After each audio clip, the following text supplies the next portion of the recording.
அனைவருக்கும் என் இனிய வணக்கத்தை தெரிவித்துக் கொள்கிறேன். என் பெயர் சு தனுஸ்ரீ.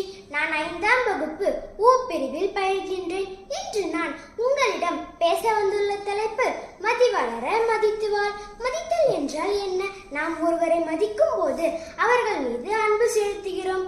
மனநிறைவான வாழ்க்கைக்கு அடிப்படையான தேவை கொண்டது மதித்தல் என்ற நற்பண்பு ஆகும். குழந்தைகளுக்கு நாம் கற்றுக் கொடுக்கும் நற்பண்புகளில் மிக முக்கியமான ஒன்று பிறரை மதித்து நடக்க வேண்டும் என்பதாகும். தாயிற் சிறந்த கோயிலும் இல்லை, தந்தை சொல் மிக்க மந்திரம் இல்லை என ஔவையார் பாடியுள்ளார். இந்த உலகத்தில் ஒவ்வொரு மனித உயிர் தோன்றுவதற்கும் காரணமாக இருப்பது பெற்றோர்கள் தான். ஆகவே நாம் நம் பெற்றோர்களை முதலில் மதிக்க வேண்டும். மனிதனுக்கு மனிதன் மதிப்பு கொடுத்தால் நல்லுறவு நட்புறவு வளரும். இது ஒரு தனி மனிதனின் சாதனைக்கு மிகவும் உதவிகரமாக இருக்கும். ஆகவே நாமும் பெற்றோர் பெரியோர் ஆசிரியர்களை மதித்து நடக்க வேண்டும் என கூறி விடைபெறுகிறேன். நன்றி, வணக்கம்.